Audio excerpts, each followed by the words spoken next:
Volusia Businesswomen and Angie BEE's Creations presents an abundance of awareness. Join us each month where we introduce you to people who are dealing with different situations in their lives, and we want to spread awareness. Taken from the book of Proverbs, chapter 20, verse 5, in the New International Version of the Bible, it says, "The purposes of a person's heart are deep waters, but one who has insight draws them out."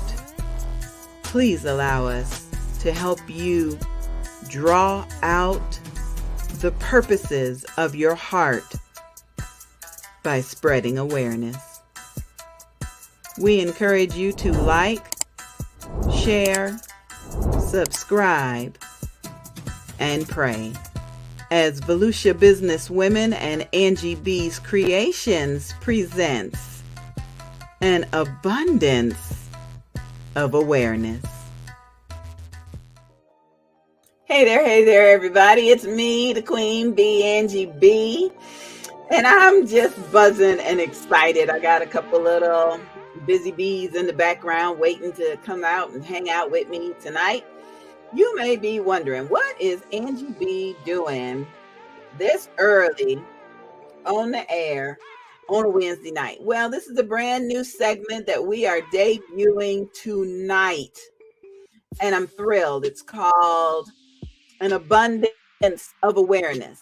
We're going to do this segment once a month because sometimes you need to know certain things. Like, let me show you this thing right quick. Did you know that April, the month of April, was Stress Awareness Month? How many of us were stressed out in the month of April? And did we know what to do about it? Some of us moved. Some of us, got sick. Some got healed. April is Stress Awareness Month. And so the American Heart Association put out this flyer that talked about stress and strain, body and brain. What are you worried about? Why does it matter? And it gave us these stress busters. So the Lord said, okay, well, you just need to help spread awareness, because when people are healthy and when they're not stressed out, they're more susceptible to hearing a word from God. And so there were all sorts of messages last month: coping with stress and anxiety, recognize when you need more help. And then this cool little flyer, "I'm so stressed out." This one came from the National Institute of Mental Health. Are you feeling overwhelmed? How do you seek help? So I have this information. If you'd like for me to send you a copy of it, no problem. Just get in touch with us. So, that was just a little bit about the month of April. Then I was talking to this very intelligent young woman that I know that lives in Michigan. And I said, what kind of awareness is going on during the month of May? And she said, she ran down a list, and I was like, well, I can't talk about all them things. Can you just come join me and you talk about some things? So my first co-host for this evening is the lovely Sonia B. Sonia, you're coming on in. I see you grinning already, girl. I see you grinning. I hope you can hear me. Yes, I can hear you. Oh, and good. I can talk about you. Thank you for telling me that this was arthritis awareness. What was it? Yep, Arthritis Awareness Month, along with Lupus Awareness Month, which touches my heart. My dear friend Kimberly Cright and her son suffer from lupus. But arthritis, I can't think of anyone who doesn't have a touch of arthritis, as our grandmother would say. Just Girl, a little bit of arthritis that affects them at different times. So I've invited a couple of people to come in with us, Angie BEE, if you don't mind letting them in the show. But okay, anyway. as soon as I see him backstage, that'll be great. That'll be great. But in terms of me with arthritis, I didn't You realize too I. young for arthritis. You too young for it. Yeah, I used to think that. I really did. But in this cold climate of Michigan, here we're in the balmy 40s on May Oh, Jesus. 3rd. Yeah. Mm-mm. So, Mm-mm. 8 million years ago, I suffered a peripheral neuropathy in my left foot from my now controlled type 2 diabetes flaring up, and it severed some nerves in my foot. And I Mm-mm. actually couldn't walk for a minute. I was in a wheelchair for about 3 months, and then in an Mm-mm. ugly walking boot. And now, about 30 years later, it's developed into some lovely arthritis in my foot that flares up whenever it's Mm-mm. cold. And in Michigan, that's pretty Mm. much 7 months out of the year. I mean, so Because y'all just yeah, had snow this week, didn't you? we did. Yeah, just Monday, I think it Mm, was. Yeah, mm, yeah. mm. So I I found this. I found this cute little thing because you were asking me, did I find something? So I went to looking, okay. and this was fascinating. May is National Arthritis Awareness Month. Okay, wear blue for arthritis. I'm thinking, hey, alopecia the only folks that have blue, but learned about that. Um, but That's like there's a little. That's a little bit of a lighter blue. yeah. Alopecia is more so royal. Hmm. But girl, look at it. Osteoarthritis, Hmm. rheumatoid arthritis, signs and symptoms. But when you said about our grandmother, that's what reminded me about this middle section on the bottom. It says our earliest ancestors were affected because their skeletal remains from 4000 BC show that they had arthritis. I Wow, mean, that's crazy. wear and tear. It's just I can't say to nobody, you too young for arthritis. Right. Mm-mm. Right. And I never would have thought. I never would have thought that an issue with my sugar would have turned into arthritis years later. But yeah, here we are. and I think I know that's why we're doing this show, an abundance of awareness. There's not too much. You can't know too much. You know, Right. if you Right. know how to treat your sugar, then you don't have loss from vision. Or just talked to a very dear lifelong friend who had to have a surgical procedure on his eyes because of the diabetic retinopathy. I always Yes. Yeah. It's something when I was really in denial about my glucose levels and my diabetes. I'll never forget one night. It was near Christmas, riding over to my maternal grandmother's house. And everything was so blurry. I didn't Mm. know what was going on. I thought that, I don't know, my glasses were dirty or something. And I cleaned my glasses. It was fine. Luckily, I wasn't driving. But when we got there, she checked my sugar, and because she was a visiting nurse, a retired visiting nurse, so the first thing she did was check my sugar, Mm-hmm. and it was 500, and she couldn't believe it. So she checked it again, and the next time it just said high. Oh, It was too high to even register. So she sent oh, me straight to the hospital, and oh my God.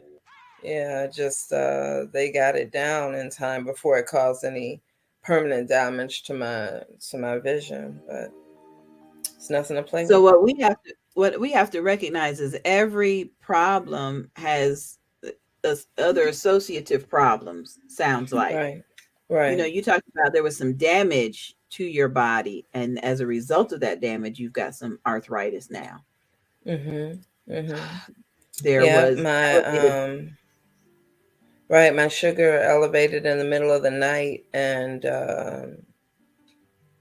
caused some nerve damage in my foot.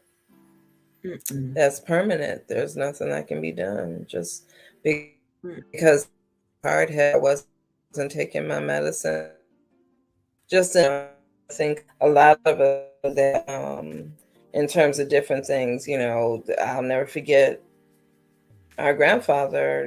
Just thinking his back was hurting and it was lung cancer. Mhm. He Mm. complained about I that mean, to back the point, hurting for a long time. long time. Got a new bed, new Hmm. mattress. Just Yeah, mm-mm, didn't mm-mm. put down those red pack Pall Malls though, but yeah, it was lung cancer, and he just thought his back was hurting. It's the things that we ignore sometimes that are the loudest messages. Oh, that's deep. That should be a T-shirt. The things we You better ignore write. are the loudest messages. Yeah, Yeah, yeah. text it to And myself. pain should never be ignored. I'm no medical professional. You saw me put the views and opinions up there expressed. I am not a medical professional. But if there is some kind of pain, then that's a problem. You need to go get it checked Right, out. I don't want people to feel like they got to go to the doctor for every little thing, but go to the doctor and have every little pain checked. Okay? It- right, I- you're right. right, Teresa. Your body will tell it all. Your body will tell it all. Thanks, Teresa Jordan, for watching. I do appreciate that. But we already have too many things against us. Like Sonia, I was in the post office today and saw this flyer, and I know it was, the month of April is over, but still, National Hmm. Crime Victims Rights Week was Hmm. the end of April. Survivor voices. Okay. Because when people are victims of a crime, that leaves a lasting effect on them. They need some kind of help. Hmm. And so on the back of this flyer, they have direct services for victims of crime, suicide, child abuse, disaster distress, love is respect, dating abuse. How many of us have gone on a date and stuff didn't go right? Say parents of murdered children. Just unfortunately, it's just a whole list of services that are now available for people that are a survivor, a victim of crime, and it's so tragic. Sonia, do you know anybody that has been affected by diabetes other than our grandparents? And um, me? Diabetes or arthritis or crime, any of the topics that we've covered so far.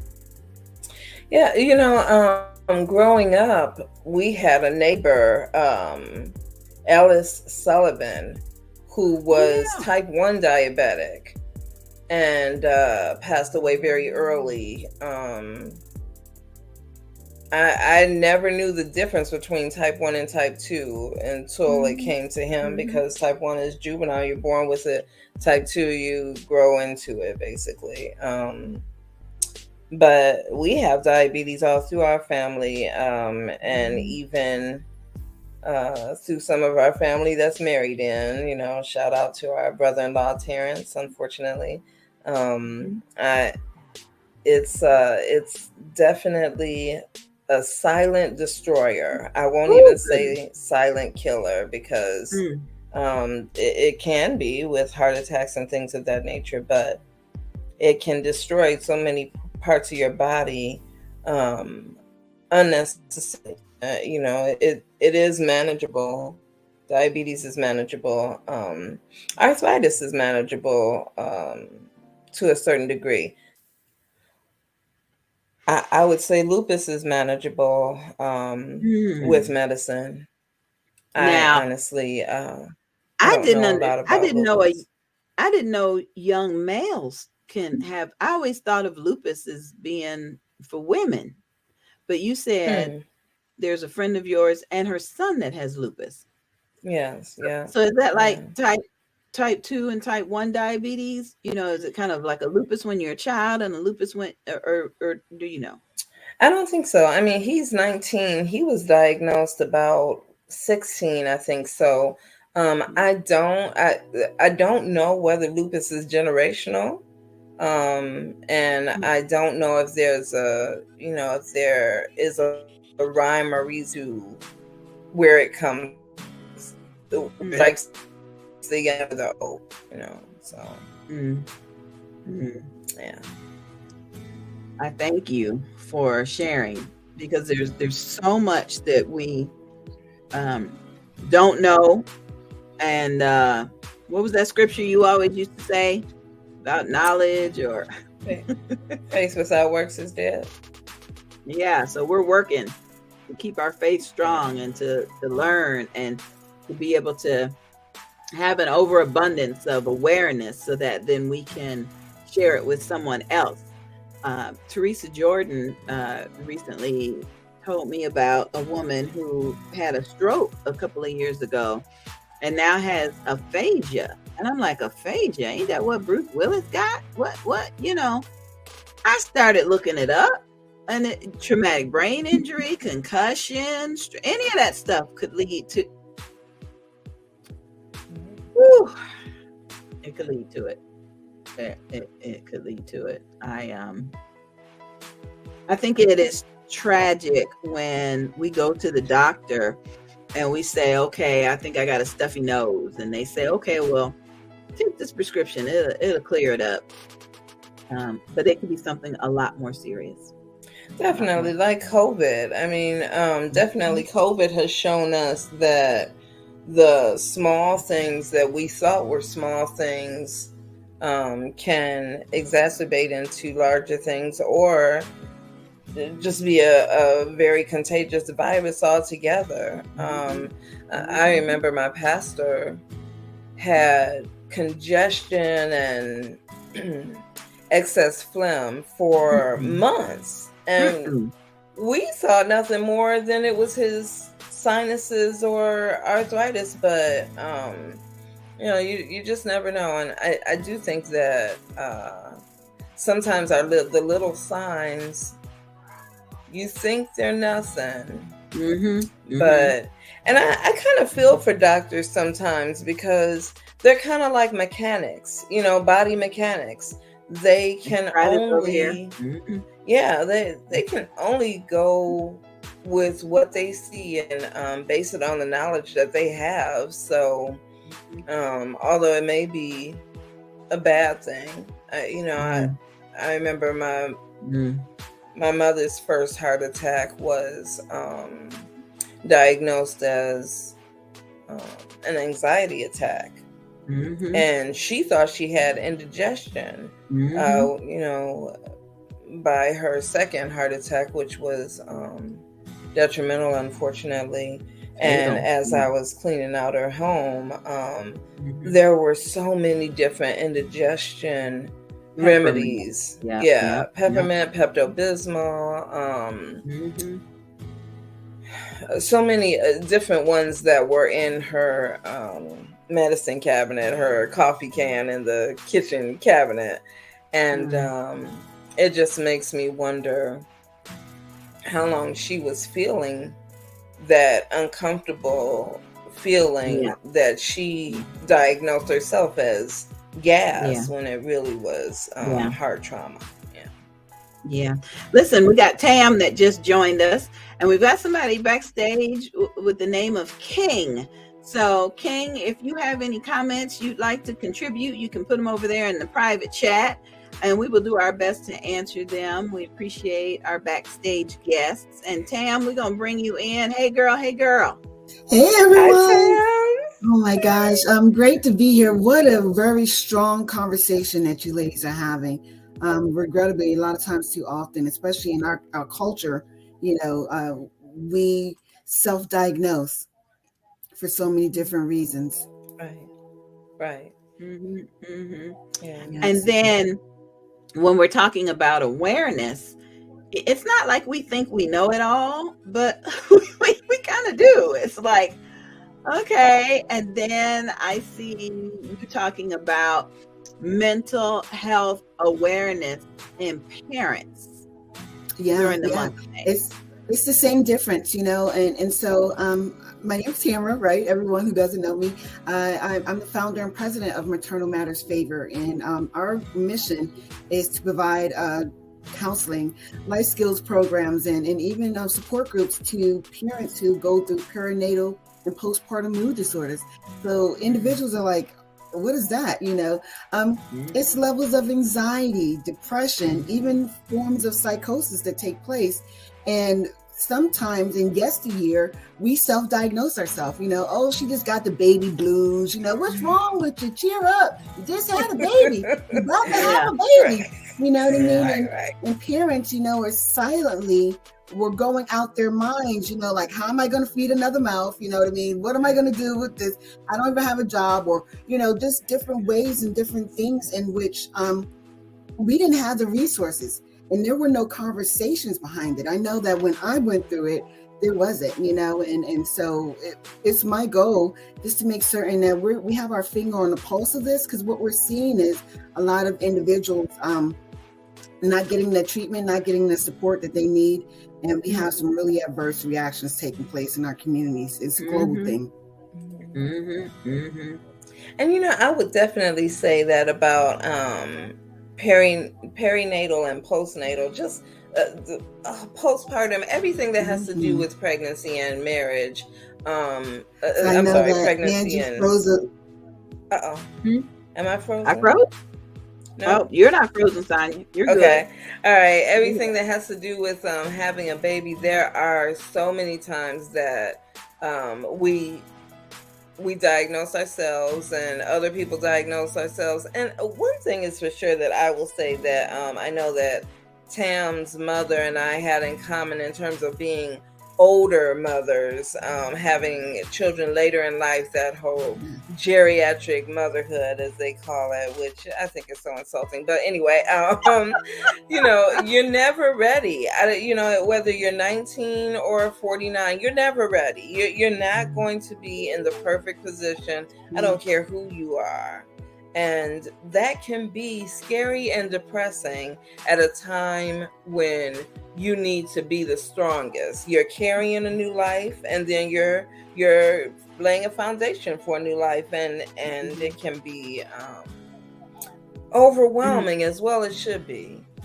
Exactly. And so people, they quietly sit on some symptoms that they feel, whether it's like feelings of guilt or shame or hopelessness, or sometimes disturbance in their sleep or their appetite, crying, the sadness, what I told you about the baby blues, or different symptoms that are related to dizziness or hot flashes and nausea. These are all actual symptoms that can take place in a woman when she's pregnant and or after that first year of having a baby.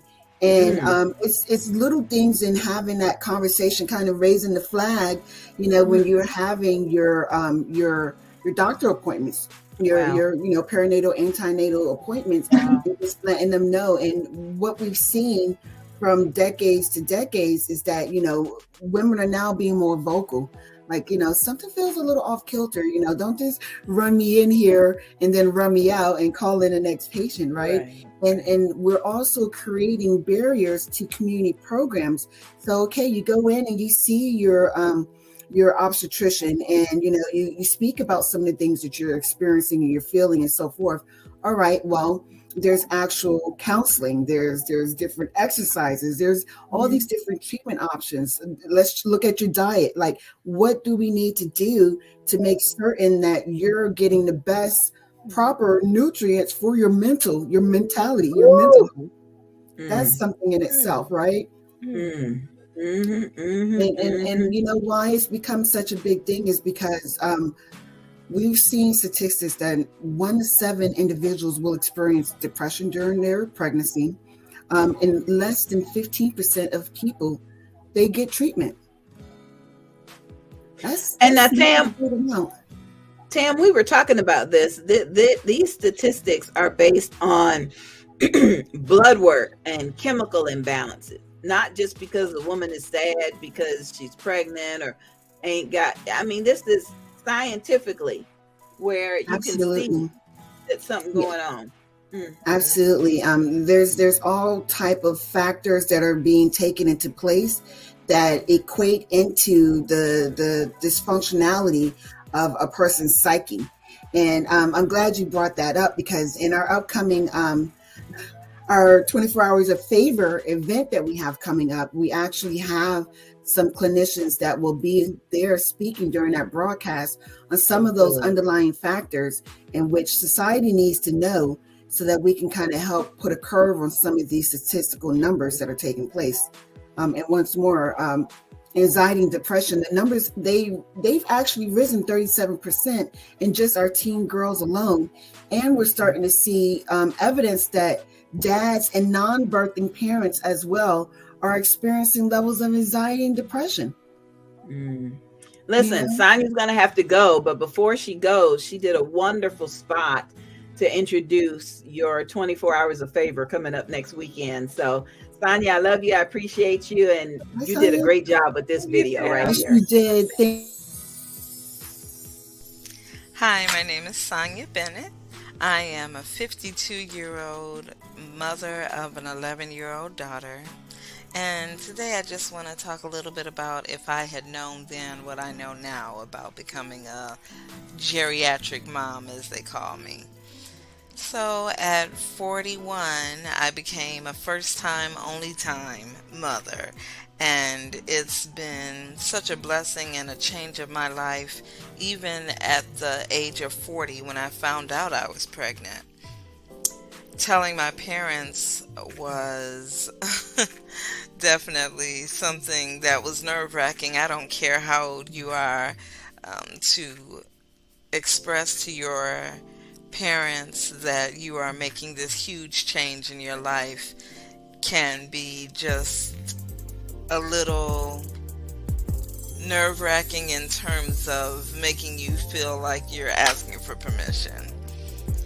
If I had known that the joys of watching someone form not only in yourself and in your image, but in their own personality, their own image, their own likes, their own dislikes, would be this gratifying, I definitely would have done it years ago. My daughter is extremely intelligent. She has her own mind, and I just adore being a mother. If I had known that I was going to lose my own mother at the age of 29 and that I would have to go it alone in terms of not having much advice, because of course being older than everyone around me is older. My friends' children were older, so they weren't trying to babysit because they've already done what they needed to do with their kids. Every now and then I would get some help. My parents, of course, were older. My stepmother would babysit when I would ask, and definitely it was far and few between. This time of technology has changed the game in terms of certain things. With Alexa and alarms and even virtual reality games, I have the opportunity to... Sonia's going to have to come back and tell us more about that. I mean, it's such a great testimony. Yeah. And that's the story of so many moms that we're hearing, geriatric moms, definitely, right? Because my mom, like she said, my mom had me when she was 40, so I totally get it. Wow. Okay, so tell us about next weekend, Mother's Day weekend, what we're going to be doing. Yes. Oh my gosh. Well, I appreciate you so much for your ingenuity and so forth. And so, we're going to have this pledge-a-thon like Jerry Lewis, right?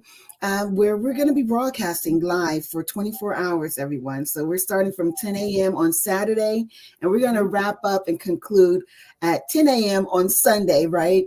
24 hours broadcasting, just bringing you educational pieces with regards to perinatal, postpartum, mood disorders, right? We're going to be talking with clinicians. We're going to be talking with parents, live interviews. We're going to have some videos. They're all coming in. We have a slew of different individuals that want to just speak their truth and also provide words of encouragement to present day parents, right? And so forth. And once more, it's all geared around and bringing awareness to this mental health crisis that's taking place, right? So we're asking individuals, just, if you could just tune in, and if you can be in a spirit of wanting to do something, especially if you've ever been a parent. And we're not talking about that you had to birth someone. That's why I use the term non-birthing parents. You know what I mean? You could have adopted someone, right? You could be raising your grandchildren. We know mama and them, used to have to pick up the slack sometimes, right? But we all go through different emotional pieces as it comes to parenting, and how we handle that, how we cope with that. It varies, right? And so forth. But at the end of the day, we want individuals to know that, there's a tribe, that's what I like to call us, that we get it. We are here to help you press through. And it's actually going to be helping to start the pilot program of our life skills class, right? So we're going to be teaching individuals different skill sets that fall in this specific population, this underserved and underrepresented population. A lot of times, too often, folks with different diagnoses just get hoarded and shuffled in. Oh, yep. Yeah. What we're starting to see is, okay, you're a vet. All right, let's make sure we have specific veteran services. Oh, yep, you're this. Oh, okay, yeah, let's do. Oh, you're of this kind of gender or this, whatever it looks like, right? So it's the same difference. Oh, you're a parent and you're going through this level of anxiety and depression. We have skilled practitioners on our team throughout the country as well, right? Because we hold services virtually, so that allows us to have a wider net with making certain that we have specialists on board that can meet you where you're at. That is wonderful. That is wonderful. I got to give a shout out to Maisha Langry. Maisha, thank you so much. She has been commenting. First, she said good evening, and then she was laughing about something. Then she said that we have to be our own advocate for our health. And that even goes to looking at your primary care physician. I'm in a situation where I'm looking for a new doctor, and you make a few phone calls and they're like, oh, can't get you in for another 6 to 8 weeks or whatever. And then you call and somebody's saying, well, I've got to find a 1-hour slot for you. And I'm like, 1 hour? Yeah, this doctor really wants to get to know you first time in. And that just is like, okay, because like you said earlier, they'll buzz in and buzz back out. So I'm looking forward to meeting this doctor. And then Maisha said, thank you. I tell you, we have to, that is all that evangelism is. I am the Queen Bee, Evangelist Angie BEE. I learn about something from Christ and I share it. So now, because our bodies are temples of the Lord, now if I learn something about health, I got to share it. I got to share it. Okay, Tam, I got one more quick little thing I wanna show you, because I know you got to get ready to go. But here we go. Something that may look familiar to you. Tam here, coming to you from Favored. May is Maternal Mental Health Month. Yes, it is a thing. Did you know that women of any age, race, culture, and income level can experience perinatal anxiety, depression, and other mood disorders? That symptoms normally start to develop when a woman is pregnant and through their first year after childbirth, and that there are well-researched and well-effective methods for which a person can recover? There is. And this is where Maternal Matters Favored come in.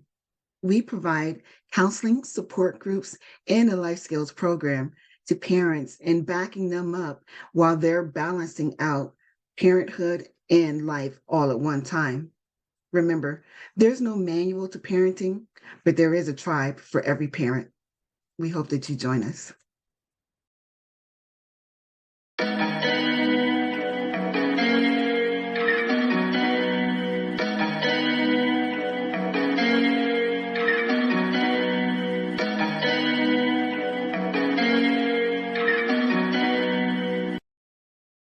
Girl, it is a thing. And I was like, it is? I just Google it, right?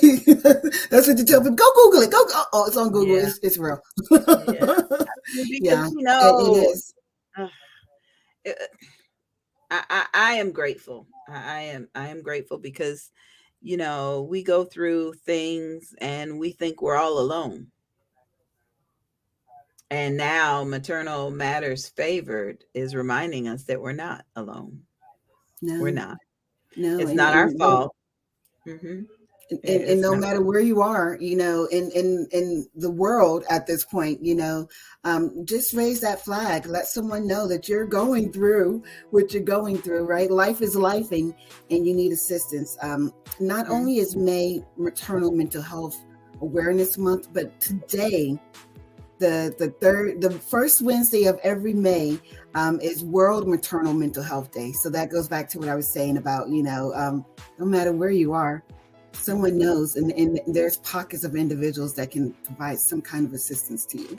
Oh my goodness. My goodness. Okay, so the life skill classes, and I'm sorry, I know you got to go, but life skill classes are going to teach financing. What else now? Yes, yeah. So it's going to be self-love, talking about what boundaries look like, healthy ones, right? Communication, and the different tones in which we need to speak, right, to kind of get that assertiveness across, goal setting, and what that looks like, and developing an actual plan so that you have actual steps and you get those deliverables, those outcomes. Yeah. Financial literacy, you know what I mean? You don't have to Oh, go get that Louis bag. I have a business associate who thrifts and looks fabulous, right? So make certain that you're stashing up and you're putting some funds in the bag. We don't just want coins, right? And mhm. even what it looks like to be a responsible citizen. And so, that means, of course, paying that parking ticket, registering to vote. Yes. Don't be Yes. so dismayed, right? And so forth and Yes. so on. And there's so many other topics, but those are some of my favorite, just in the peek at the curriculum. But yeah, we're looking forward to it. Classes are going to be 5 weeks once more. We're not holding a lot of people. We want to make certain that we're able to give that intimate detail and attention to individuals while the sessions are taking place. And I'm looking forward to the outcomes that happen Good. from this. Thank you so much, sweetheart. Okay, I'm gonna let you get back to what you need to do. I appreciate you. I'll be here till 7. So if you get a couple more minutes to pop back in, I'd love to see you. Thank you, Will Tam. do. Thanks, Thank you. Angie. Thank you for helping me spread an abundance of awareness. It is me, the Queen Bee, Evangelist Angie BEE, and I'm so grateful. Thank you to Sonia up in Michigan. Yes, they still had snow on the ground, or they got some snow or something in that state. So I'm praying for y'all. And thank you so much, Maisha. I do appreciate your comments. I truly do. Um, I start to wonder how doctors feel when they tell you, you need to do this, or you need to do that, and you don't do it. But you come back to the doctor and you still got aches and pains, and you still got problems.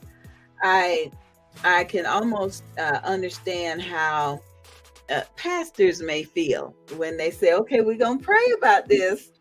And the Lord says you need to try that. And it doesn't happen. But then they still coming back talking about, oh, Pastor, pray for me. This is awareness building. The more you know, the better you can do, the better you can be, the better things are. Absolutely, absolutely. Okay, so we've got a couple of quick things, a couple of quick videos I want to play for you. There's a conference coming up that's going to be virtual. I want you guys to know about that. And we've got some books that I do want you to know about, especially the ones that are going to be able to help you kind of, get over a hump when you're in it. So Kiana Griffith is coming up next. She's going to tell us some information about something that we all think we know, but do we really know? do we really? So we'll be right back, you guys. Worthy women who are of the righteous. The new book coming soon from visionary Chi Smith and Maisha Barnett. Devotional categories include business, grief, finances, health and wellness, relationships, parenting, mental illness, aging and caregiving, and so much more. Published by Barnett Publishing, featuring stories from Sister Sheree Jenkins, Sister Iris Wright, Sister Monique Pompey, Sister Jacqueline Rosier, Sister Sherelle Palmer, and Sister Erica Peterson. Worthy women who are of the righteous. Devotional coming soon. Audiobook produced by Angie BEE Productions and narrated by me, the Queen Bee, Evangelist Angie BEE.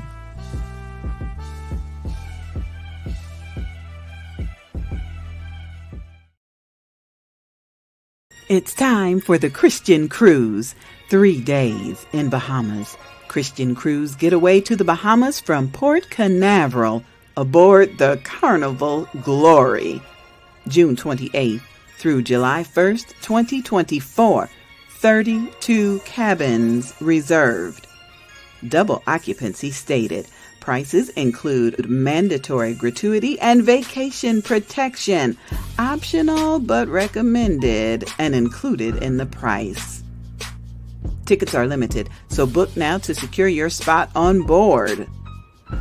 First payment is due by June 5th, final payment by October 5th. Book now. Visit Women of God, IUWT.com. That's Women of God, IUWT.com. We'll see you in the Bahamas. Chapter 3. Snap out of it. Why does Sabrina just let stuff happen to her when it comes to men and her body? What mental issues would make her feel so open and sexual with no cap? They knew they were cousins after they were told, and none of them cared, including Sabrina. It was what it was, and everybody got what they wanted. Run from the pain within. Written by Maisha Barnett. Produced for audiobook by Angie BEE Productions. And narrated by me, the Queen Bee, Angie BEE.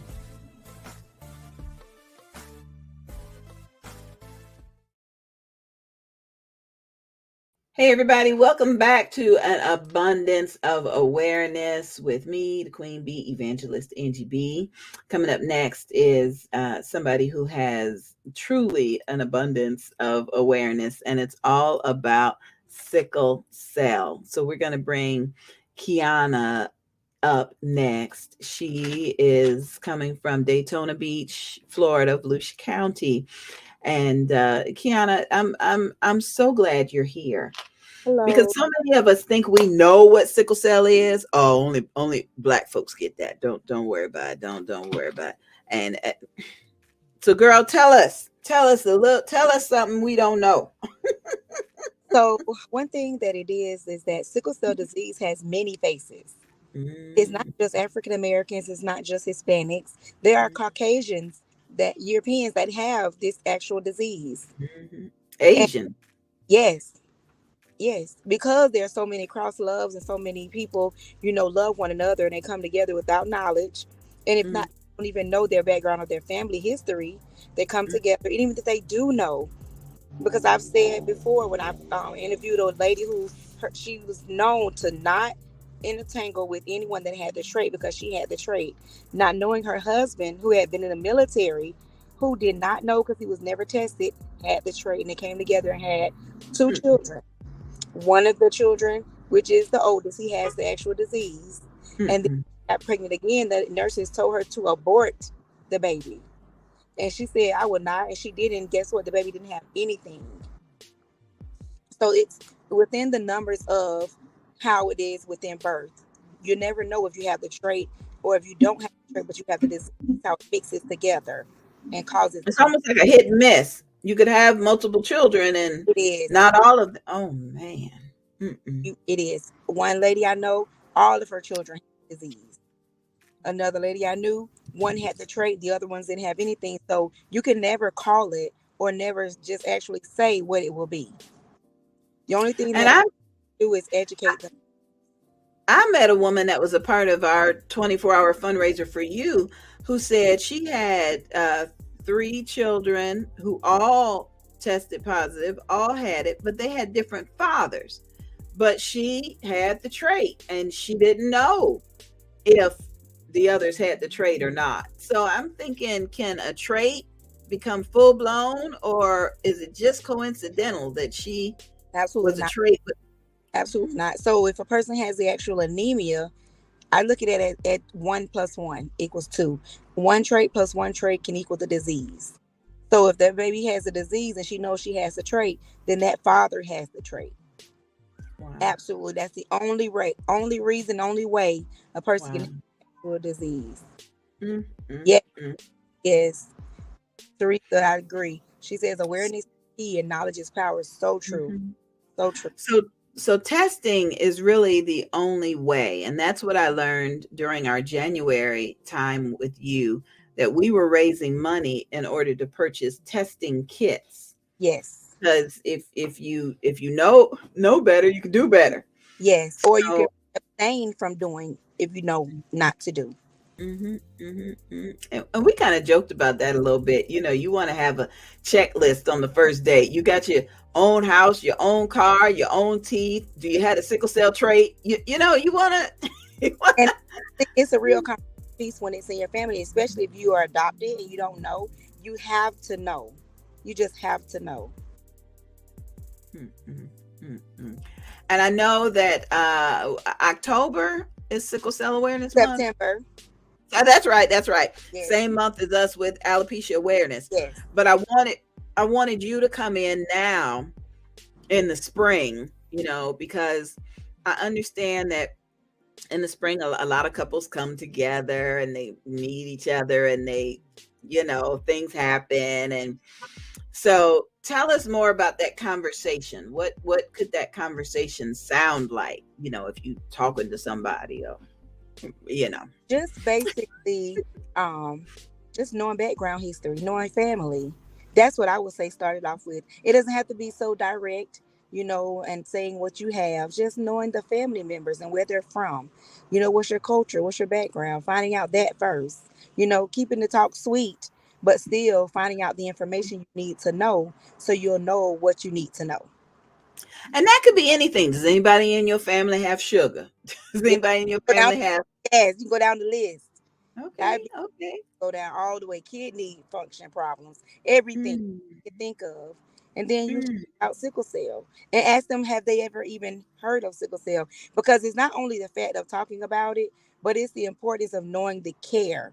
If a person says, oh, well, I can handle it, I can take care of you, I can love you through it all, they don't know exactly what it entails until they actually get into that situation. And I've seen couples where one couple has, one mate has left the other because it just became too much. Now, what is actually too much when a person is in crisis? Can you describe what that is like? Yes. So when a person goes into crises, and it's sad that now a lot of sickle cell carriers do not want to go to the hospital because they are so mistreated. The doctors are even able to write down things in their charts to make them look at something else. I'm experiencing this right now. I have to go to bat for a client because the doctor is just adamant on making that client look very bad, and they're believing the doctor's word, and it's so sad. But it's like that. So then when you have a spouse involved, or even just a boyfriend or girlfriend, and they have to go to the hospital and endure this pain with the person they care about, you know that it's the emotional up and down roller coaster stress of that person in the bed, you know, trying to talk, can't talk, in pain, can't get words out, can't express themselves enough because of the pain their body is enduring. So it takes so much patience, so much prayer and faith and determination for anyone to be alongside someone that's going through that. So it is vital that if you don't do anything else but go get tested for the trait. I mean, it's something you're born with. So it's not like later on you could contract like chicken pox or HIV or something. You just go get, but you know, we jokingly say to women, if you're of childbearing age and you don't know, you need to go get tested. And but if you're not thinking about, you know, then don't worry about it. But men can be of childbearing age for much longer. So y'all need to go get tested to see if you have the trait. He is spreading the seeds and sharing the growth and multiplication in the world. So they really need to know. And they need to know with the person that they're, you know, coming together to have children with, because that has a problem when he has the trait and she has the trait. It's very, very pertinent that they know. Wow. Tell us more about what Levi Long Sickle Cell Association does. What are the services that you provide for people in Volusia County, Florida? So right now, I'm able to continue doing the AIM concept, AAIME, advocate, aware, inspire, motivate, and educate in the communities everywhere. I was just at 2 health fairs this week, one in Deltona, and one in Deltona, one in Daytona. So I make sure I get the information out, not only to Volusia County, but any county that there's no awareness. I actually just got in touch with the National Association. They reached out to me. They're going to make me one of the CBO partners, a community-based organization partner.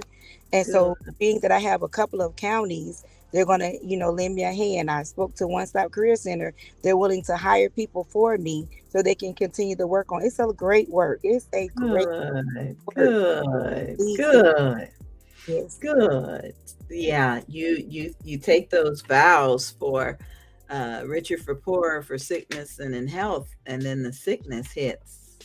And that's what it is. It's real sickness. It's real worse. It's worse. Because look at the better. We like the better. But then we know how worse it can get.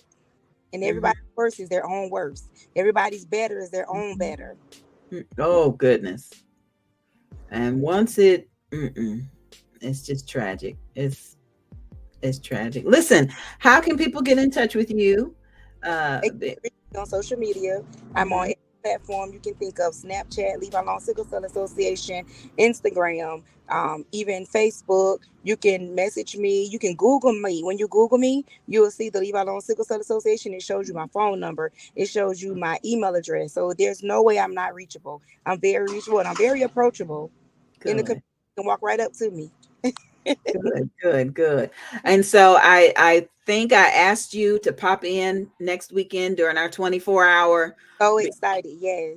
Good. Because Tam and her fundraiser is also an awareness builder. We've got parents that we talk to that feel guilty when their child has an illness. And so some of those coping skills that you can share would go across the board. I remember just feeling guilty when the doctor said I had gestational diabetes. I remember thinking, oh my God, what am I doing to the baby? You know, and she was fine. I was fine. But the whole fear and the whole stress. Yeah. I hope you can can be here for that, to be able to share. Thank And you, honey. I'm excited because I want to motivate and encourage mothers, especially young mothers, to breastfeed. Oh, Yes. I breastfed all of my children. I made Mhm. sure I did. My children are hardly ever sick. Not only that, with my organization, I'm glad this opened the door for me. For the organization, I'm actually opening my organization to be a life center. So I have diabetes Oh. umbrella. I have doula, the umbrella doula. Oh. She's a young lady who's going to school to be a doula, and so she's coming to work with me to help young ladies in the community to know just how important it is when you have that real serious care for the mother and the child. Mhm, It's very mhm. you take on that care. I breastfed my daughters, and one of them, the folks start to look at you kind of sideways when they're Oh yeah, two and they're they look still. crazy. I'm like, I'm be here as long as she's still coming for it. And so I always wanted to be an advocate for another mother. Here, let's help with this and let's do that. So let me know, and then Yeah. I'll come Oh, in I and, would love and for you do to it. come. We're gonna have classes and everything for young. Oh, Yes, I'm so already good. health department, so I'm gonna get books so we can teach them. Not only that, nutrition, so we can eat right. Hmm. Hmm. That's so good. So good. Well, Kiana, I'm gonna put you backstage for just a little bit. I know you in the car and you headed places, and I don't want to And keep you. I'm going to this commissioners meeting so I can talk to them about some funds for my center. Okay. I'm Yeah, praying. thank I'm you. praying. I'm praying. I'm Yeah, praying. I'll talk to you soon.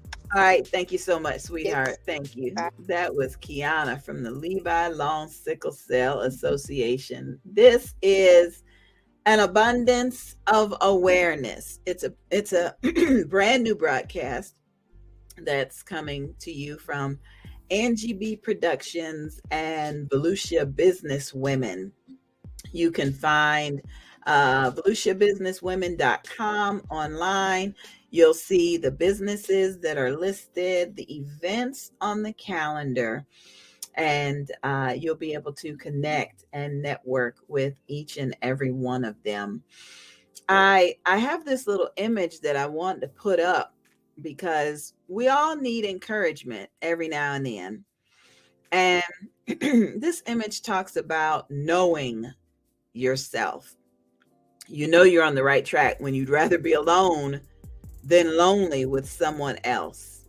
And I thought this image was important today because, awareness, you've got to know yourself. You've got to recognize what you're going to put up with or not. You've got to recognize what's really happening, because it's not always obvious on the surface. It could be a whole lot more brewing down below.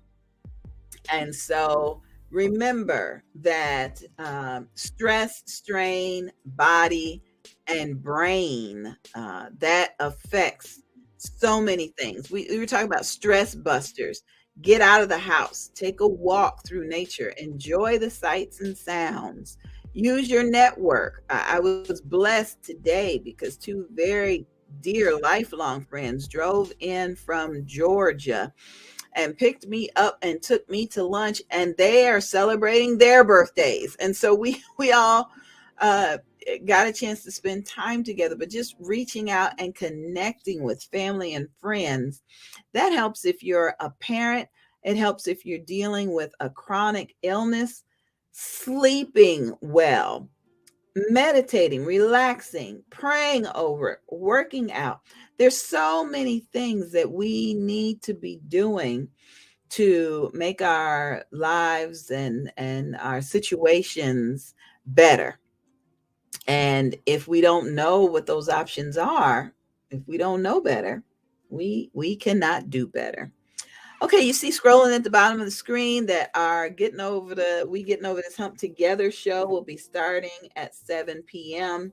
I get an opportunity to talk to different people, ask them questions, and we get to offer encouragement. I have a new co-host each week, and so I'm thrilled to be able to say that Kendra Collins is joining me. Christian rapper is joining me at 7 p.m. And I want you guys to stick around for that.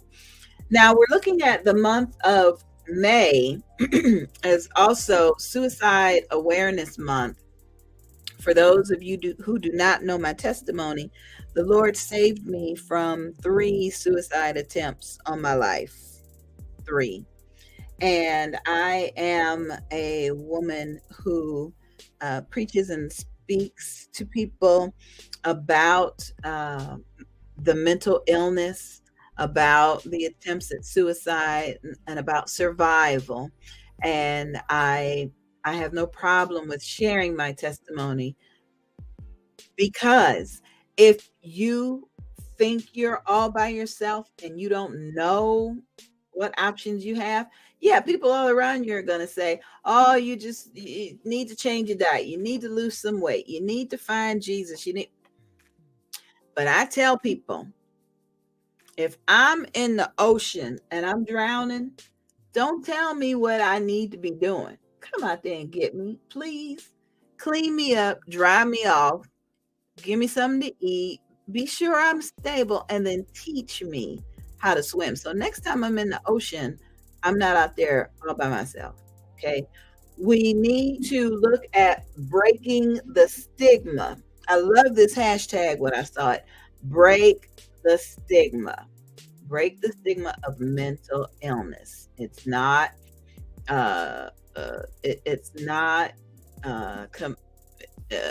mental illness is not confined to genre or age or even financial situation. As Tam was saying earlier, there's scientific information that shows that doing blood work will show that you have a chemical imbalance, and that could lead to some mental health issues. So please, ma'am, please, sir, let us work on breaking the stigma. Let's use the hashtag, look some things up, and share them. We're all on social media. I'm broadcasting tonight on Facebook, three Facebook groups, a page, a YouTube page. So let us please break the stigma, okay? And let's break the stigma about a lot of things. I don't want to wait till November to be talking about diabetes. Our first co-host tonight, Sonia, talked about diabetes, and we're gonna, come back around in November. I don't want anybody to think that, lupus is okay. Well, we only talk about it during the month of May. You need to be talking about these things all the time. Look at hashtag Lupus Fact Friday. How about every Friday we could have a conversation or post something about lupus, because it is unpredictable. It is an autoimmune disease, and it's very difficult to diagnose. Do you know the signs and symptoms? Do you? Or are you thinking, well, they just lazy, they don't want to work, or they don't want... We can't help nobody to see the love of the Lord if we down on them because we don't recognize signs and symptoms. And then, as I said earlier, the about aphasia, let's look at the caregivers of any situation. Kiana talked about the caregivers when people have sickle cell anemia. Tam talked about caregivers, even if it's the parent and a grandparent trying to figure out why this mother is so depressed. We need to be focusing on caregivers. I had my godmother at church said that she had been the caregiver for her mother. And she was getting tired, yes, but if I don't do it, nobody's going to do it. Somebody got to do it, right? So she tells me the story that she went to church one day and she was about to get up in the choir, and senior pastor looked at her and said, "Come see me after service," And senior pastor pulled her aside and said, "I know you're taking care of your mother, but who's taking care of you?" You're looking kind of tired. You're looking kind of, what can we as your church do? What can we do? And so that's where the abundance of awareness is coming into play. If we know what we can do for other people, we can step up and we can get it done, right? We can step up and get it done. Okay, got a couple quick videos want to show you, and then got some more information coming to you from an abundance of awareness. Be right back, family. Let's Change Together, 4th annual event. Women's Love Within Conference. Let's Change Together. Women's Love Within can be understood as the practice of cultivating self-love, self-acceptance, and self-compassion among women. It involves developing a positive and nurturing relationship with oneself, embracing one's strengths, weaknesses, and imperfections, and treating oneself with kindness and respect. The concept of women's love within recognizes that women often face societal pressures and expectations that can undermine their self-esteem and self-worth. These pressures can come in the form of beauty standards, gender roles, and cultural norms that dictate how women should look, behave, and think. By prioritizing women's love within, women can learn to counteract these negative influences and build a strong sense of self that is not dependent on external validation. This can lead to increased confidence, resilience, and overall well-being. Women's love within can be fostered through various practices, such as self-reflection, mindfulness, self-care, and self-compassion exercises. This will be our first year streaming live. For more information, please visit barnettpublishing.org. That's barnettpublishing.org. Promotional consideration for this event is provided by Business with a Heart and Angie BEE Productions.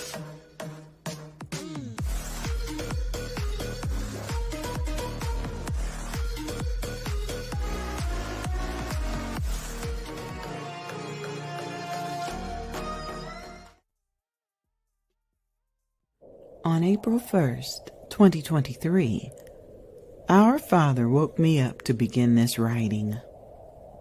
As my computer awoke from sleep mode, a Facebook memory popped up. At first, I didn't want to read it and fall down that rabbit hole of clicking and reading and clicking and scrolling. I had spent March 31st in the ebbs and flows of life, receiving great news and experiencing greater stress.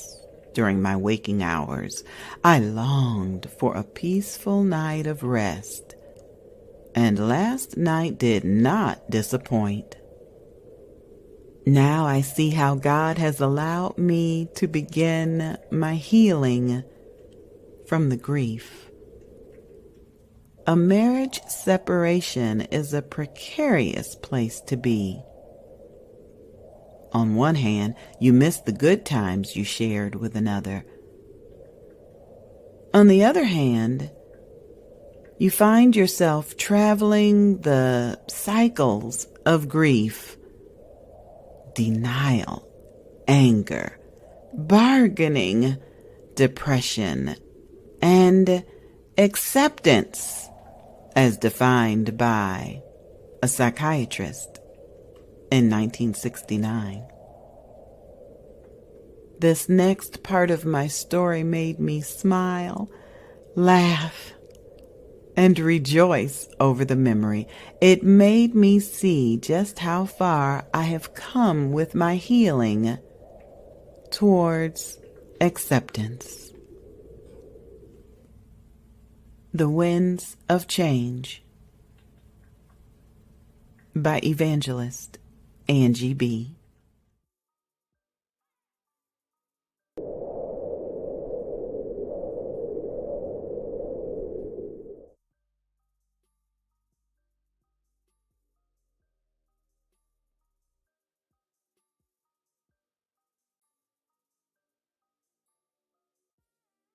Chapter 3. Snap out of it. Why does Sabrina just let stuff happen to her when it comes to men and her body? What mental issues would make her feel so open and sexual with no cap? They knew they were cousins after they were told, and none of them cared, including Sabrina. It was what it was, and everybody got what they wanted. Run from the pain within. Written by Maisha Barnett. Produced for audiobook by Angie BEE Productions. And narrated by me, the Queen Bee, Angie BEE.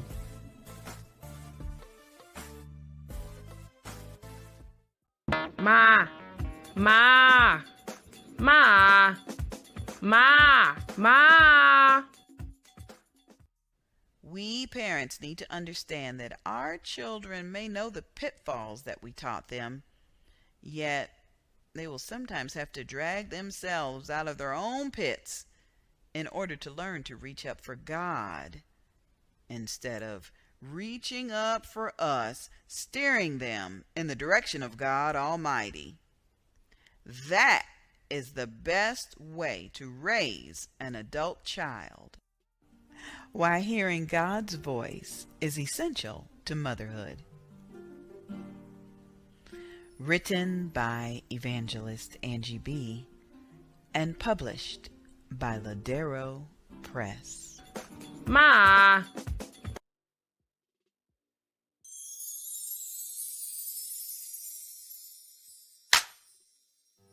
Happy Mother's Day. My name is Pastor Dr. Melinda Watts, and I am a proud mother of 9 children with a blended family and 8 grandchildren. One thing that I learned from my grandmother and my mother, I learned determination. I learned how to be a homemaker. I learned never to quit, and that you can do anything if you put your mind to it. Secondly, what I learned as a mother and a grandparent is, as a mother, each child is different. And as a grandparent, you spoil the grandchildren so that the children can experience the things they put their parents through when they were younger. The children have a tendency to say that the grandchildren gets away with a lot more than what they got away with.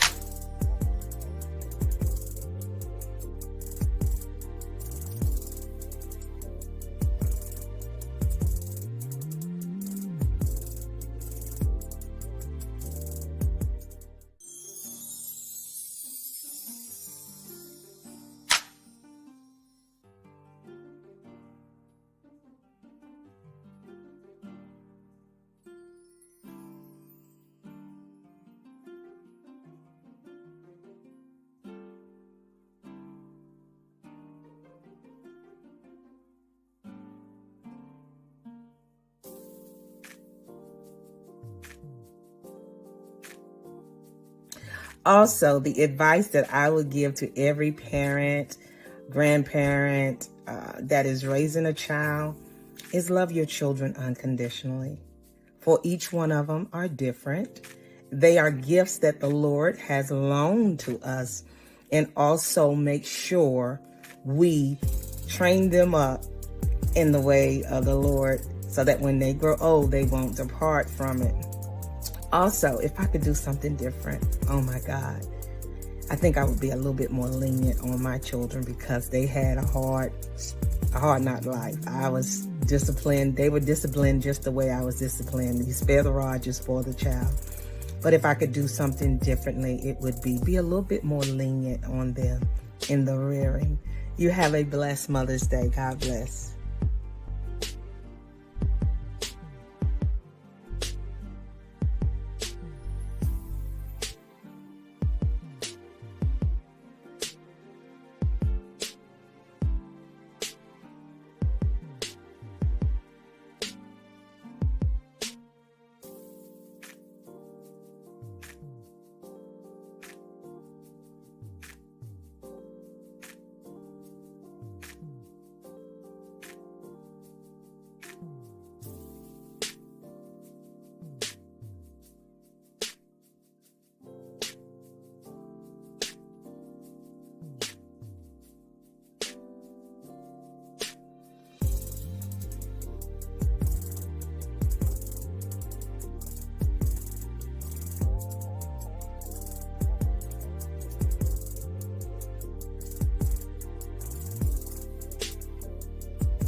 Tamara coming to you from Favored. Just reaching out to let you know about our upcoming inaugural fundraiser, 24 Hours of Favor. And so for 24 hours, we're going to be broadcasting to raise funds for our Life Skills program. It's a 5-week program in which we provide services to parents that have perinatal and postpartum mood disorders. So we're talking about anxiety, we're talking about levels of depression, we're even talking about forms of psychosis that sometimes take place in these individuals' lives. And what we do as a community, taking a community approach, we make certain that we let these individuals know that they have a tribe in which they can turn to help support them in their walks of life as they're pressing through. Won't you make it your business to tune in, join us in conversations, even possibly pledge, right? For $35, you can send someone through a 5-week program. We hope to see you then.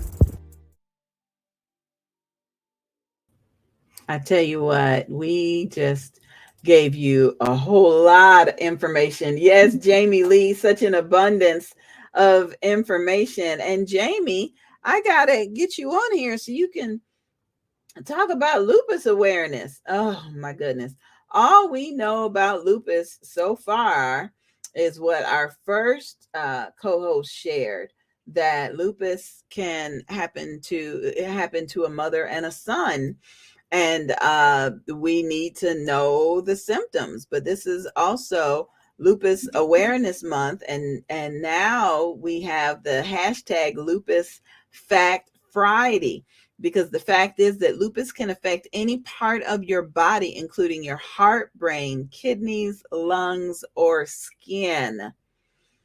My goodness, that's a lot. You are watching An Abundance of Awareness. This is a broadcast ministry from me, Queen Bee, Evangelist Angie BEE, and the tour that Angie BEE presents. We are in partnership with tonight's broadcast. We're in partnership with VolusiaBusinessWomen.com. Just check out Volusia Business Women on YouTube, and you will see that they are our broadcast sponsor on YouTube. Search for Volusia Business Women. We are also on the Volusia Business Women Facebook group. There you can network with other entrepreneurs and learn about their products and services and share that abundance of awareness.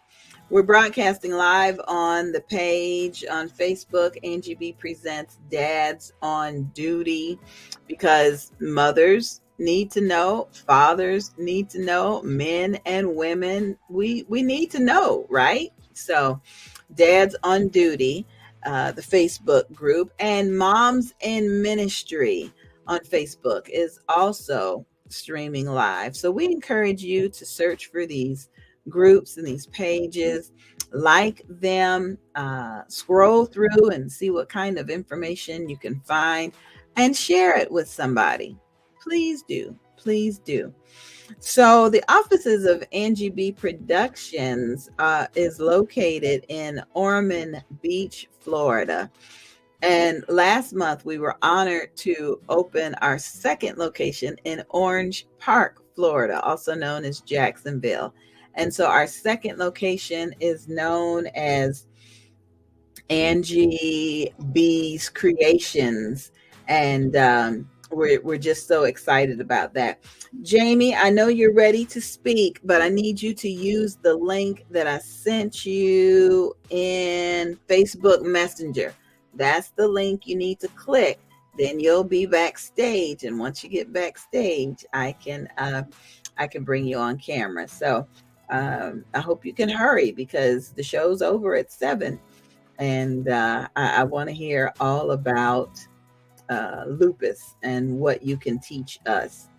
We have a very special shout out for the sponsors of our YEP program. I know some of you may be saying, what in the world is YEP? The information's at the bottom of the screen. YEP stands for Youth Entrepreneurial Author Program. You can find Yep, I'm an Author on Facebook, or call or text that number for more information. Shout out to our sponsors that have come in and said, I got $50 to sponsor a child, so here it is. And that's what they've done.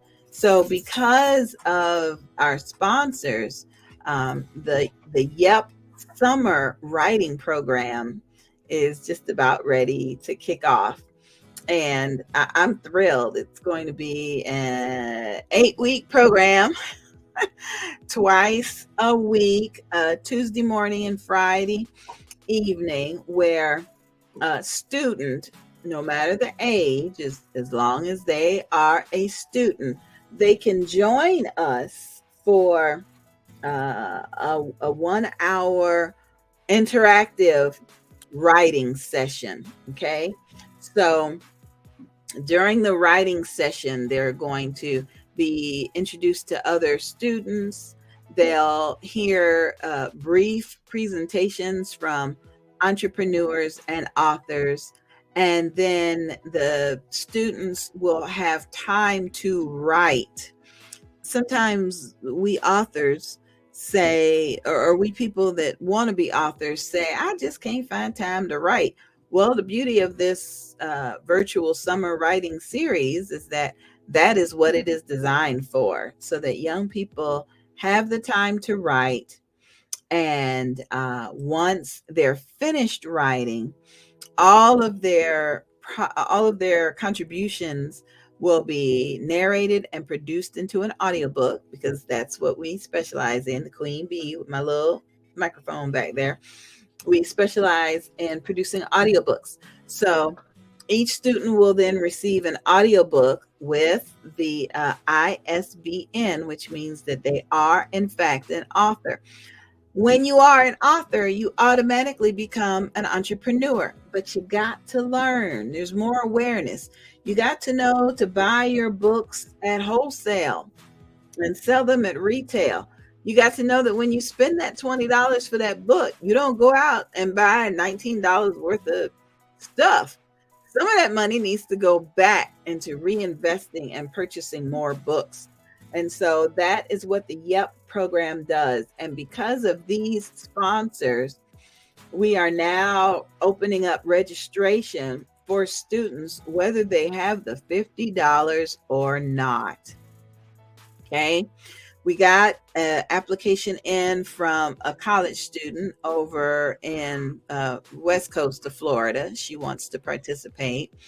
Again, Yep is an 8-week program, afternoons and evenings. You are guaranteed to become a published author because you will be a part of the anthology. So let me tell you about our initial sponsors.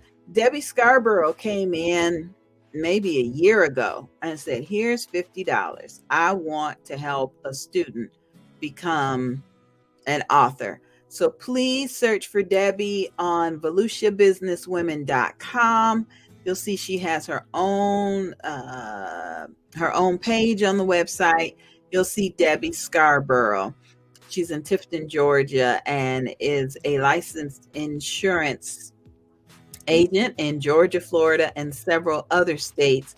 And she helped me to get my AMBA plan, Association Member Benefits Advisors. Okay.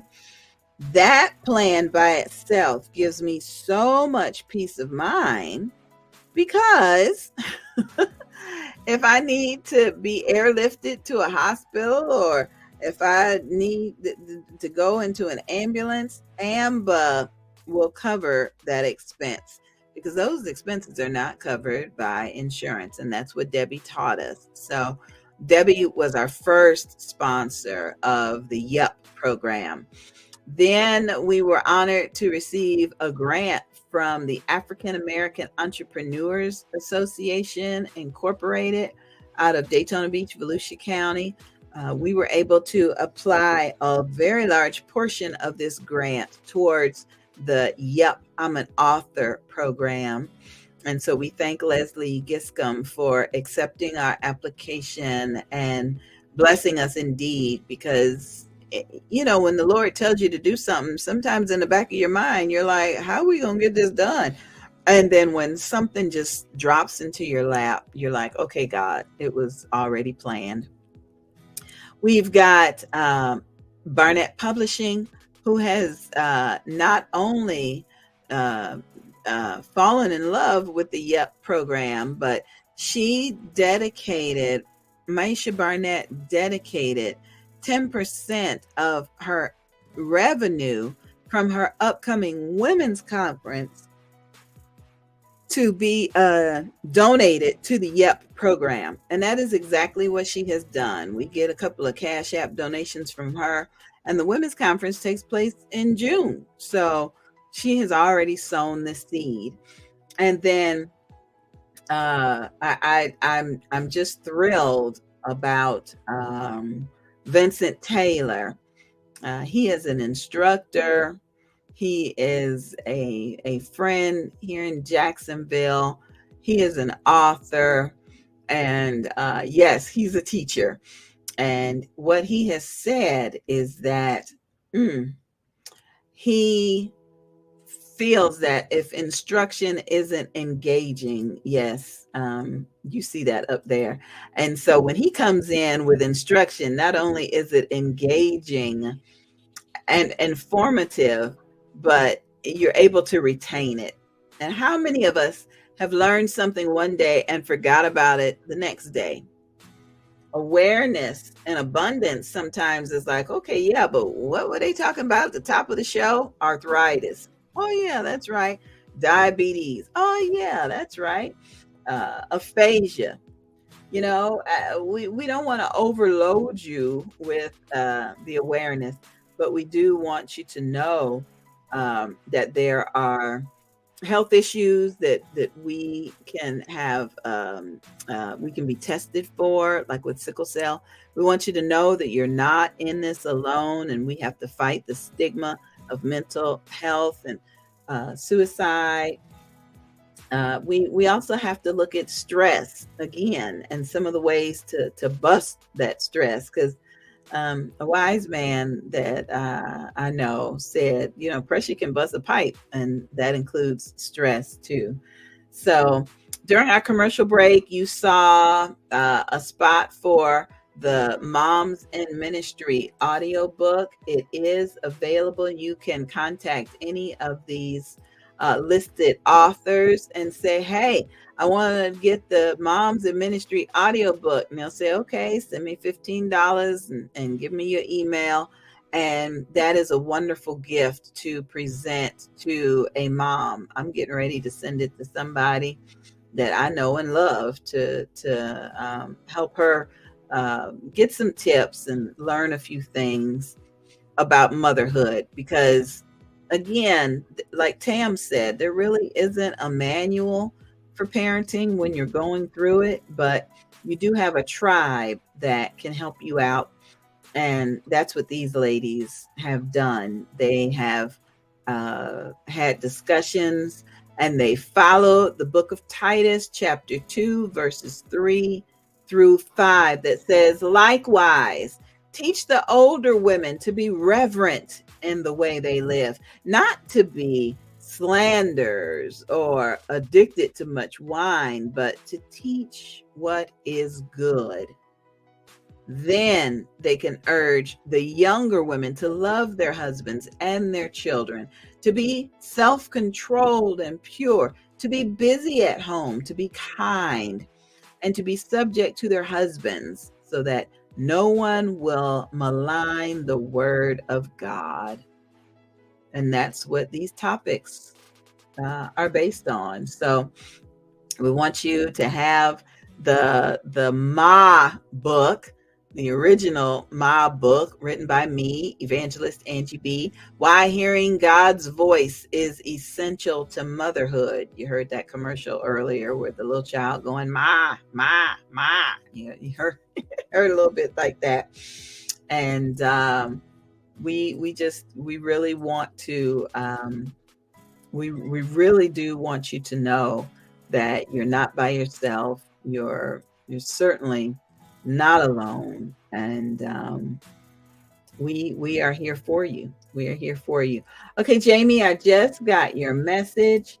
I'm going to double check and see what I can do to get you in here so that you can possibly close us out with a little information about lupus.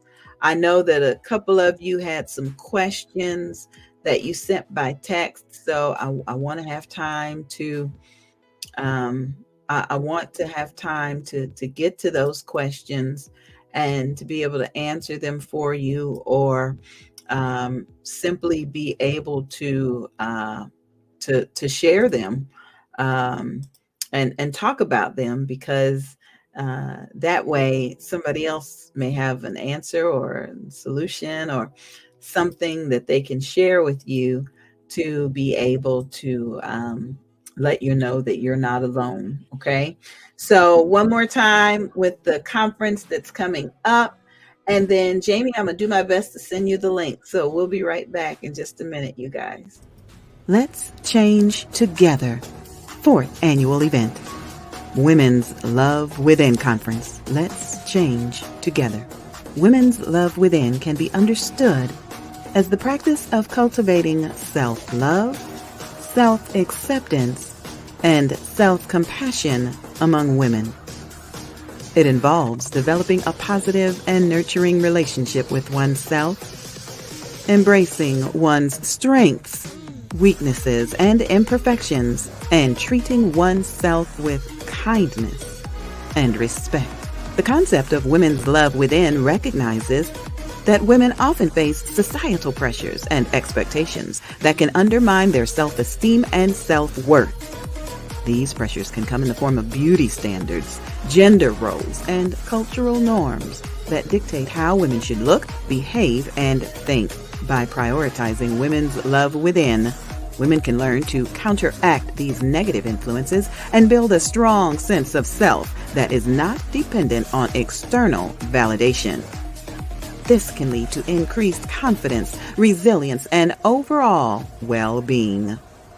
Women's love within can be fostered through various practices, such as self-reflection, mindfulness, self-care, and self-compassion exercises. This will be our first year streaming live. For more information, please visit barnettpublishing.org. That's barnettpublishing.org. Promotional consideration for this event is provided by Business with a Heart and Angie BEE Productions.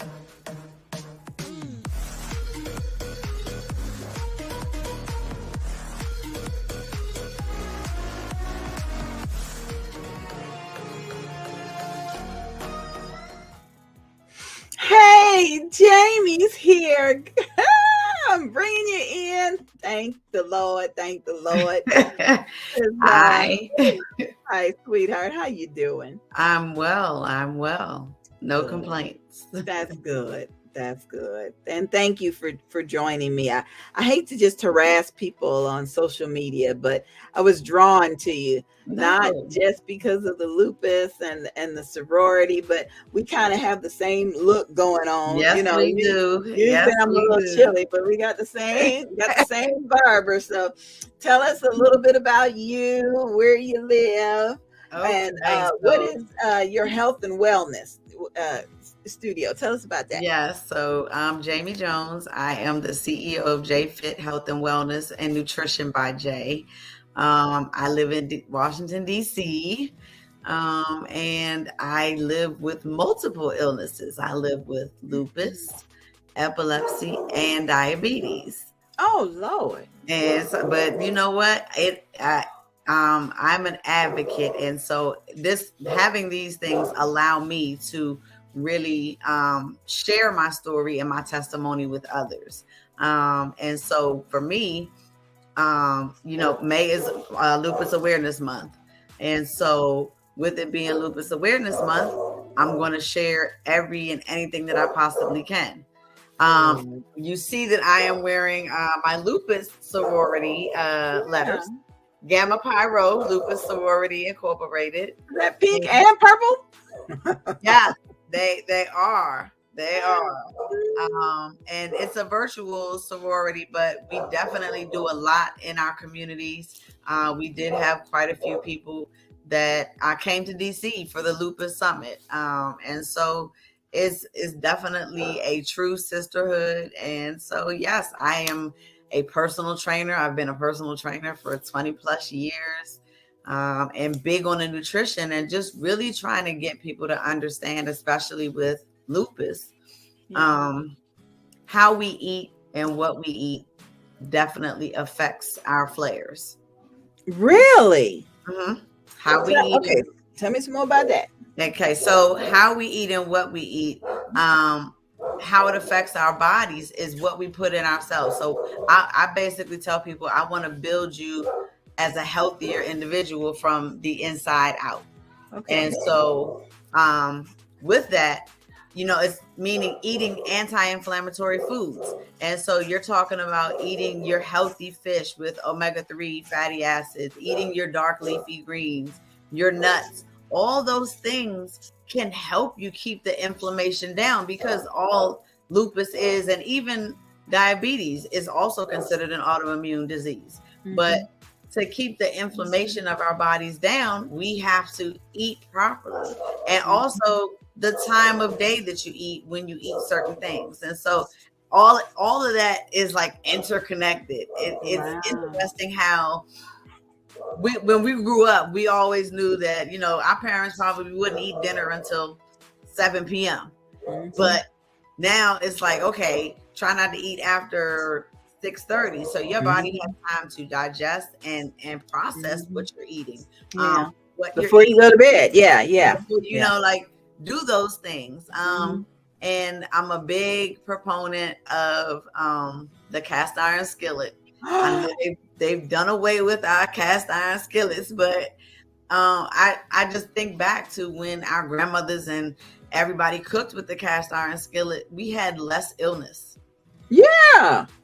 Because the stuff at the bottom of the skillet wasn't getting in our food. Yeah. Exactly. So, it's things like that, that it just allows individuals and allows people to just really take note. And so I just really try. And so I do have my Nutrition by Jay, and I do nutrition coaching to assist people in understanding what they should eat and how they should eat. I think it's important, and I'm actually in the process. I probably have another year left on my public health degree, but I really want to focus on the health disparities that we have. We have so many obese children that are still malnourished. Yes. Because McDonald's is not nourishment. It's not. And so like I teach in a high school, and a lot of the students are always door dashing, Uber eating, Popeyes, Burger King, McDonald's, all these things. And so it's just, it makes you think, what happened to the family dynamic of eating dinner together at home. My daughter is 12, and I can tell you she loves vegetables. She loves fruits. She would rather have her fruit over. Oh my goodness. I know we're having internet connection issues. I just got the warning. So Jamie, if you can still hear me, I think we may have lost you, but I get what you're telling me. We have to eat better. We have to exercise, and we definitely have to do better. You are watching An Abundance of Awareness. My host Jamie Jones was just talking about lupus. May is Lupus Awareness Month. It's also Mental Health Awareness Month. We talked a little bit about diabetes. And Jamie, I think we got you back. That's good. I'm gonna bring you back in. We talked a little bit about diabetes. And Jamie, did you say you have lupus and diabetes? Oh yeah. So I live with because you will never hear me say that I suffer with or anything, but I live with lupus. I've had lupus since October 31st, 2008. And then on Mother's Day, which was May 10th, 2009, I got diagnosed with type 1 diabetes. Oh, my word. And so when Sonia mentioned diabetes and, the fact that really type 1 is childhood, it kind of had me chuckle because I developed diabetes type 1 specifically because due to the medication that I was taking for lupus. No. Yes. And so my pancreas shut down. It does not break down sugars in any way. And so I'm insulin dependent. And so I have a pump. I do. But my numbers are good. So, it's one of those, it's a catch-22. It's like, what do you mean? Like, this doesn't even happen. And prior to me being diagnosed with lupus, I was told I had Sjogren's syndrome. And so if you know about Sjogren's syndrome, which it mimics lupus, I will say that. You get the joint pain and you get the aches and stuff like that, but it's not fatal. But my mother, who was a nurse, was like, something's not right. She was like, we got to get a second opinion. And sure enough, I went and got the second opinion. And it was found that I had lupus. And my mother believed that I probably had lupus like 4 years before I got diagnosed. Oh, my goodness. But we just didn't know. And my mother, she was my greatest advocate. May she rest in peace, continue to rest in peace. But she was one that always told me, look, you get it. We're going to take it and grab the bull by the horns. And we're just going to go for this ride. And we're going to figure it out. And we're going to make it the best that we know how. And she always encouraged me. And so that encouraged me to start, my nonprofit, the Jamie Lee Jones Foundation. I have my own personal training business that I go to individuals' homes and I train them in their homes because a lot of times people are not comfortable going to HM. So what better way than to do it in the privacy of their own home? Right. Also do, virtual trainings for individuals. We can do it over Zoom or however, which is easier. I like to connect with people and let people know that I'm not just a regular person. I understand everything that you're going through. I live with illnesses. My epilepsy has been controlled. The only time that I did have a breakthrough seizure was last year. March 17th, to be exact, driving my daughter to school and I had a seizure behind the wheel. We only walked away with seatbelt burns on our neck. And so I'm a living, walking testimony. So me, to share my story, I have to. And so when you reached out to me and like, I would love if you could join me and just share your story. I don't mind. And so I can be found, on both Facebook and Instagram. My Facebook is, you can do facebook.com and then do JAIFIT Fit 2019. And then on Instagram, it is JAIFIT _nutrition 22. And I'm actually just going through and providing information. And actually tomorrow, I'm most likely going to do a live talking about anti-inflammatory foods from Instagram. Goodness. I will definitely share that with you. So, you can hop on and just come and hear that really, if we eat fresh, whole foods, foods that are not processed, that don't have a lot of sugar and sodium, and really focusing on eating everything that is brown, your whole wheat pasta, eating your grains, those things that will help you.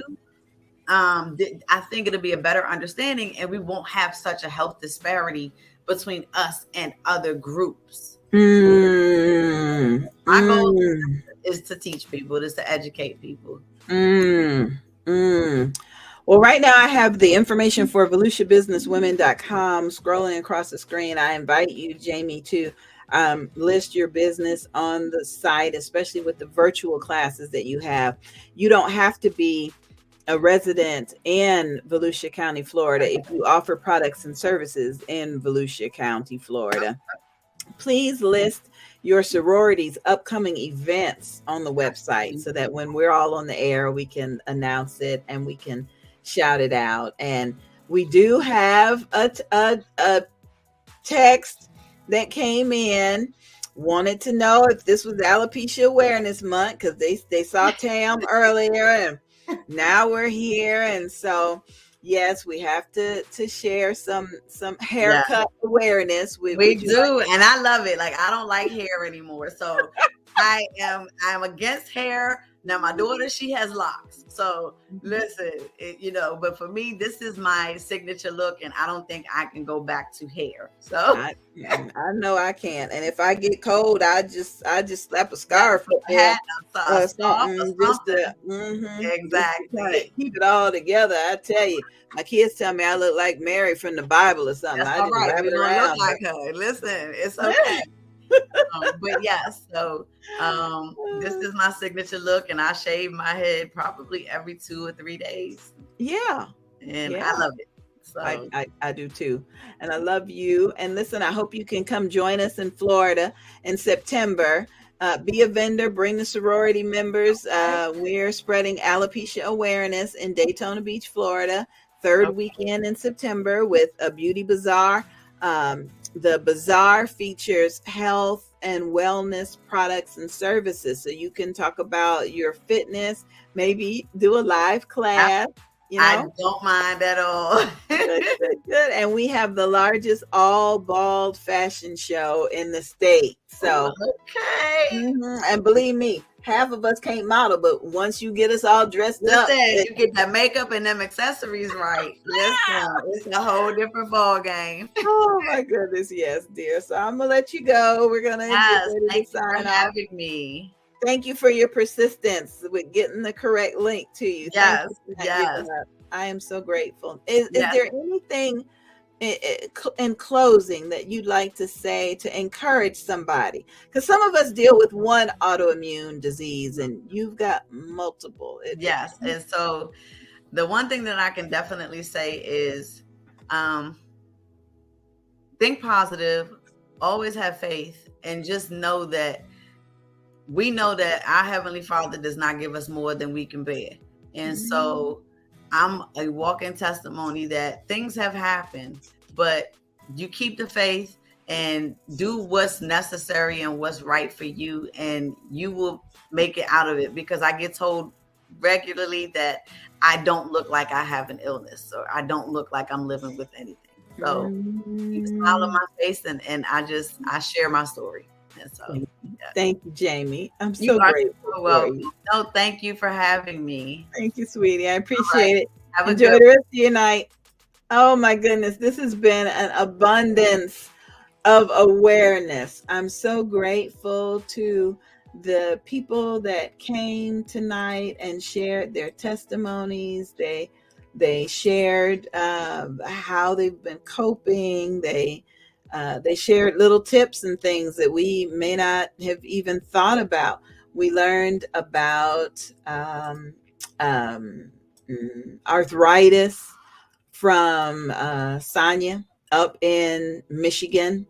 We learned how many people are affected by arthritis in this country, and the signs and symptoms, and how even our earliest ancestors were affected by arthritis. So the month of May is National Arthritis Awareness Month.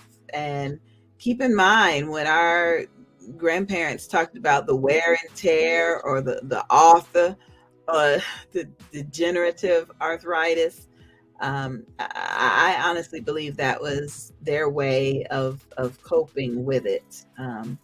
Dealing and coping with it. We also talked about how April was Stress Awareness Month. I know a few people in my inner circle that were so stressed out in April that they're still stressed out in May. So I'm very grateful that we have these coping exercises that are available. If you want more resources, you can go to NIMH, okay, for the National Institute of Mental Health. Go to their website. They have information about anxiety disorders, mental health, all of that is available. You want to know the difference between stress and anxiety, excessive worry, uneasiness, lack of sleep.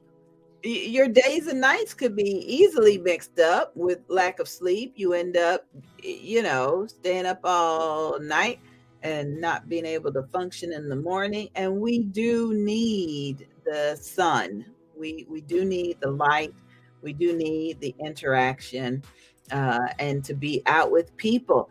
Even the American Heart Association says, get out of the house, take a walk in nature, enjoy the sight and sounds, lean on a furry friend, because pets may help reduce some of these reactions to stress. And work out. I mean, our guest Jamie just talked about working out and eating healthy, and what we put in our body is so very important. Jamie also helped me talk a little bit about alopecia awareness, and we do have the book I Refuse to Stop Being Me, a Confinement Chronicles Alopecia Awareness edition, where 9 brave souls, including myself, shared our alopecia awareness journey. We shared our stories. This book is available in audiobook and soft cover. You can go directly to the publisher to order your copy, or if you want me to autograph a copy for you, I will. Just get at me and I'll get it for you. Not a problem. Not a problem. Also want to remind you that we do have the Ma book available just in time for Mother's Day. It's available in soft cover, and the Moms in Ministry audiobook is available with stories and testimonies from author Jerlene Rideau, author Yamina Yisrael, entrepreneur Debbie Scarborough, and author, entrepreneur, retired Laretha Simon. So please get at us. It is so easy for us to email the audiobook to you, and then you can present it as your Mother's Day gift. Okay. And last but not least, don't forget we have the virtual summer writing series for students. Enrollment is now open. Enrollment for the 8-week program is $50 per student. And at the end of the program, they will be an author. They will be included in an audiobook. And we do have, hey, Maisha Barnett Publishing. How you doing, girl? Thank you for being a sponsor of YEP. For the 8-week program, the students will be instructed in writing. They'll be instructed in becoming an author and an entrepreneur. And we could use a few more sponsors. So shout out to the sponsors that you see on the screen now. They said, hey, I've got $50 and I can donate it so that a student can participate in YEP without having to worry about paying the $50. So it's about time for us to get out of here. It really is. I praise God, from whom all blessings flow. I thank him for allowing me to serve him and know that his grace is sufficient for me. It truly is. So grab yourself a peanut butter jelly sandwich, glass of milk, and come right back here at 7 p.m. We've got a brand new episode of Getting Over this hump together. We getting over this hump together. My co-host this evening is Christian rapper Kendra Collins. She's going to share her testimony. We're going to listen to a little bit of her music, and you will be encouraged, because you may be going through something. You think you're all by yourself, and then you meet somebody like Kendra, and you're like, oh, I'm not by myself after all. Okay. Final shout out to Dr. Kevin Richardson. He said a part of creating prosperity is imagining what you want.